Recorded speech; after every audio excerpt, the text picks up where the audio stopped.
Ok. Alors, attends, tu peux prendre ça s'il te plaît? Ah oui, je prends. Donc, hop. T'as commencé? Donc, le sujet, c'est... la démocratie. Ouais, où elle est la démocratie aujourd'hui? Alors, plusieurs thématiques. J'avais envie de parler de ça ce soir. En fait, c'est les égalités et le climat. Et en regardant l'actualité du jour et tous les débats démagogiques qu'on peut voir dans l'actualité, il y a plusieurs questions qui me sont venues à l'esprit. Plusieurs questions et plusieurs réflexions. Et en fait, la première réflexion qui m'est venue, c'est on ne peut pas agir sur ce qui ne dépend pas de nous. Et la deuxième question qui est venue, selon moi, c'est par contre, on peut agir sur nos craintes, nos émotions, car elles dépendent de nous. Et c'est là qu'on peut se sentir libre. Alors quand je dis ça, vous allez me dire, ben ouais, mais ça n'a rien à voir avec la démocratie. On attend la suite. Ouais, et on attend la suite. Donc effectivement, mais si on va plus loin, en fait, lorsqu'on parle de démocratie, aujourd'hui, à l'heure actuelle, oui, effectivement, de l'actualité qui et de tous les émois qui animent ce peuple français. Le 10 janvier 2019. Voilà. Lorsqu'on parle de démocratie ou des valeurs démocratiques, parce que ça aussi c'est un mot à la mode, lorsqu'on parle de ça, lorsqu'on parle de démocratie, on parle vraiment de valeurs démocratiques. Et aujourd'hui, franchement, c'est avec le mouvement des Gilets jaunes, et c'est surtout parce que ce mouvement des Gilets jaunes, en fait, il est surtout là pour faire parler justement de ces carences démocratiques. Voilà. Donc, moi, c'est ce que j'avais envie de dire. Et aujourd'hui, on parle trop... en fait, des gilets jaunes, du boxeur, un tel, d'un autre qui parle à la télé, de la cagnotte, mais on s'éloigne vraiment du sujet. Parce que, au final, c'est parti du prix de l'essence, puis après, il y a eu des revendications, et ces revendications, on dit quoi? On dit qu'il y avait des carences démocratiques au sein de notre belle France. Donc aujourd'hui, qu'est-ce qu'on voit? On voit que le label démocratique est réduit à une majorité électorale. Alors, quand je parle de majorité électorale, c'est la majorité qui gouverne aujourd'hui. D'accord? Donc, qui a été élue avec une minorité, mais ce n'est pas le sujet. Donc, cette majorité électorale, aujourd'hui, elle ne garantit en rien, même le pouvoir qui est en place, ne garantit en rien qu'elle va agir pour l'intérêt commun. C'est la réalité du jour et on le vit là aujourd'hui. Donc quand je parle de l'intérêt commun, c'est pour tout le peuple sans l'exclusion d'une partie de ses membres. Aujourd'hui, les gilets jaunes qui manifestent dans les rues, je ne parle pas des casseurs bien entendu, les gilets jaunes qui manifestent, en fait, ce sont des gens qui sont exclus, en fait, par le pouvoir en place. Alors, quand je parle de démocratie, aujourd'hui, le mot démocratie, et en fait, à l'heure actuelle, sur Twitter, tout ce qu'on peut voir sur les réseaux sociaux, même à la télévision, ce mot démocratie, il est utilisé surtout dans les discours démagogiques. D'accord? Alors, on parle de démocratie, alors lorsqu'on parle des cagnottes, de ce genre de choses, qu'on soutient la violence, voilà, que c'est antidémocratique, c'est c'est un non-respect de la République, c'est un non-respect des forces de l'ordre. Quelqu'un qui fait voilà ce genre de choses, ben effectivement, ouais, ben oui, il doit être puni, il y a la loi et on n'en parle plus, c'est pas ça. Mais qu'est-ce qu'on voit derrière ça? C'est que, en fait, les discours démagogiques autour de la démocratie, en fait, tout ça, ça masque en fait des mécanismes de domination. Et ces mécanismes de domination, justement, ben voilà, ils sont anti-démocratiques. Aujourd'hui, en fait, le mouvement des Gilets jaunes, il doit porter justement ces valeurs démocratiques et arrêter de débattre sur des sujets complètement démagos ou de dire je soutiens telle ou telle chose ou il va se passer ci, il va se passer ça. Et il faut parler des vraies choses. Ok ? Donc les valeurs démocratiques, moi, ce que j'en ai vu ou ce que j'en ai lu, des revendications des Gilets jaunes, il y a des choses qui sont très bien. C'est-à-dire que eux, ils demandent une correction, en fait, une correction du respect de nos institutions. Et ça, c'est très bien. Mais par rapport à ça, il y a quand même un sentiment d'impuissance.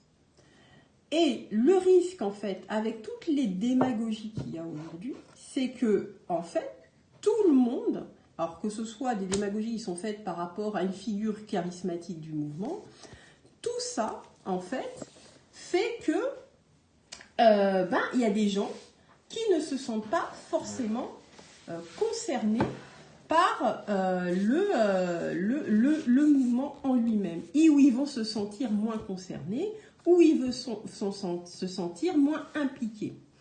Ce que je veux dire, c'est que dans le mouvement des Gilets jaunes, en fait, la notion de responsabilité personnelle, elle est fondamentale pour changer les choses. Elle est fondamentale pour pouvoir, en fait, assurer un avenir à nos descendants.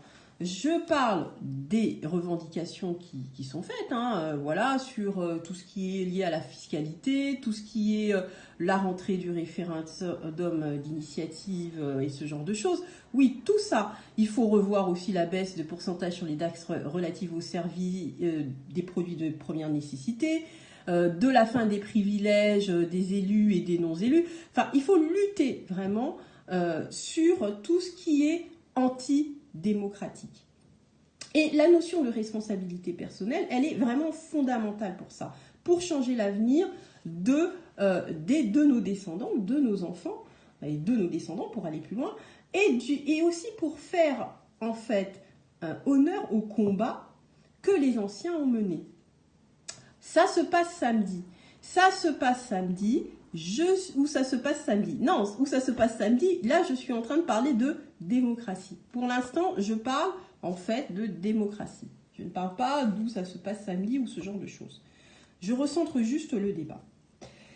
Donc, le débat entre citoyens doit respecter une certaine forme. C'est ce que je suis en train de dire.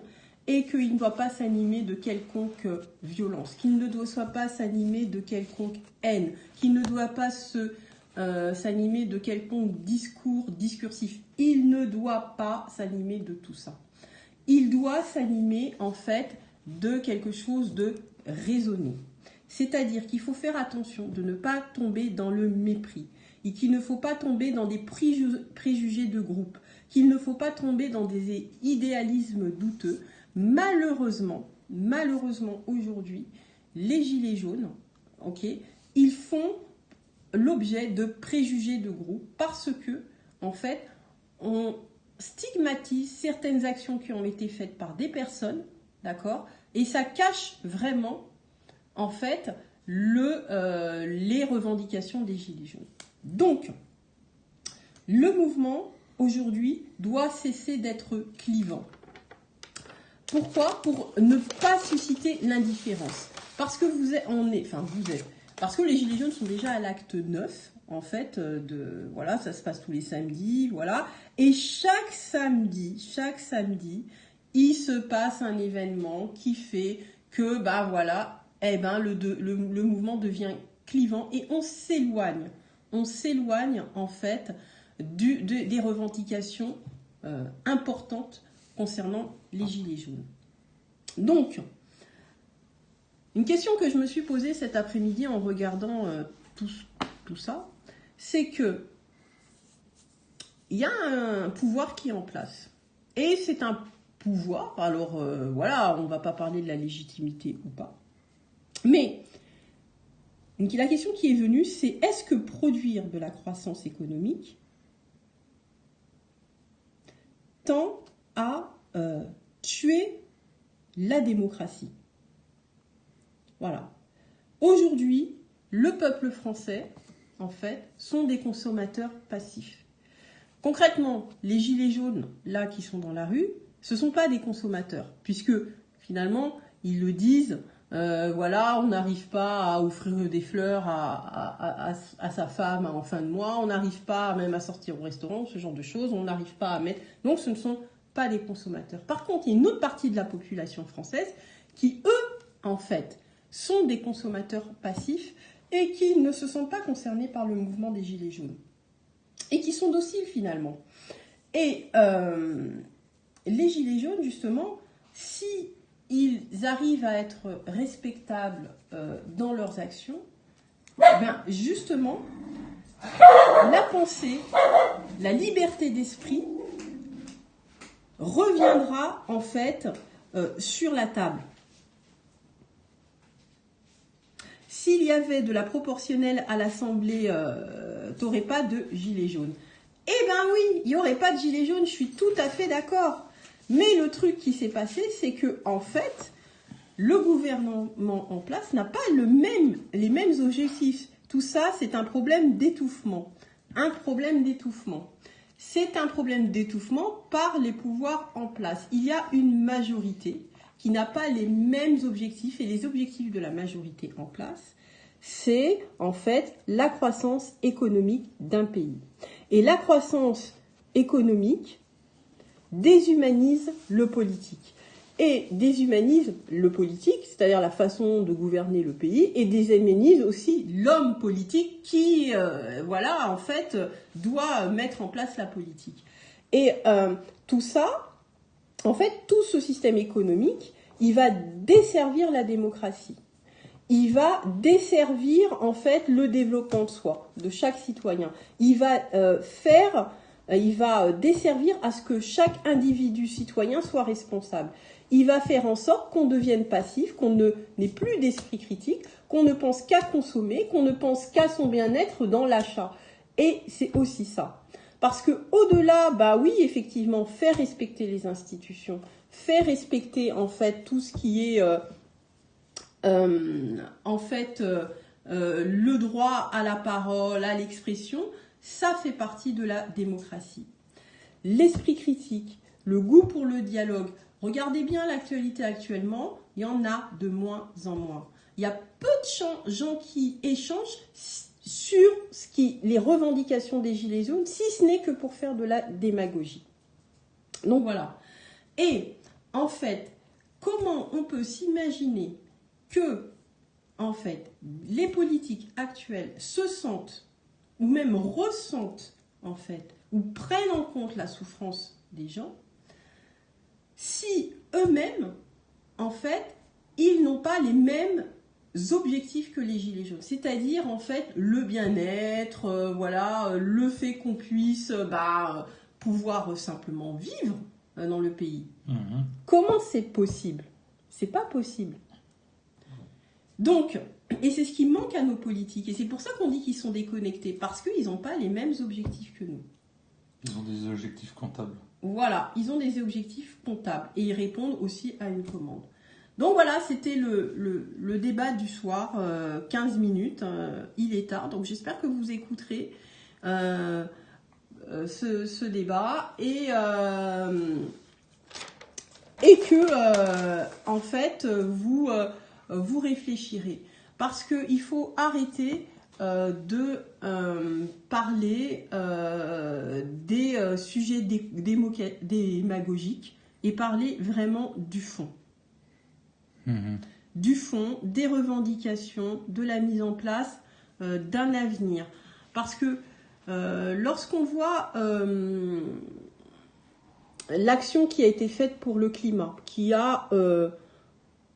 Oui, ils ont 2 millions de signatures. Voilà, qui ont eu 2 millions de signatures. C'est énorme. C'est énorme. Et là, et en fait, c'est aussi un vrai sujet démocratique. C'est un vrai sujet de démocratie. Ok ? Donc voilà, c'était l'affaire du siècle, c'est le vrai sujet démocratique. Et il va de pair en fait avec les revendications des Gilets jaunes. Mais on n'en parle pas, ou on en parle peu, et on ne parle que des sujets démagogiques.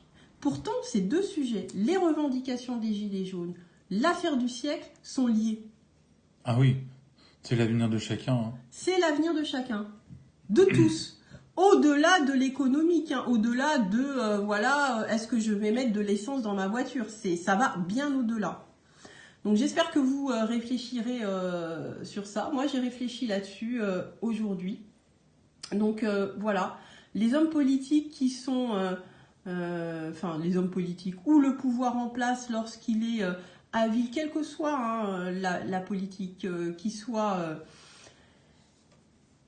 qui est en place, si il est avile et narcissique, en fait, il ne permettra pas de mettre en place un débat, d'accord, pour répondre aux thématiques des Gilets jaunes. C'est impossible.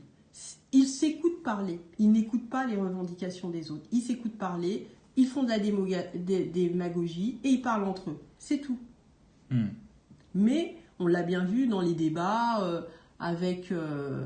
même quand des Gilets jaunes étaient sur les plateaux télé, en fait, ils parlaient très peu. Les montages font qu'ils ont parlé très peu et on entendait plus les gens qui avaient l'habitude de parler. Donc voilà, c'était la réflexion du soir. Donc à bientôt pour un partage de réflexion.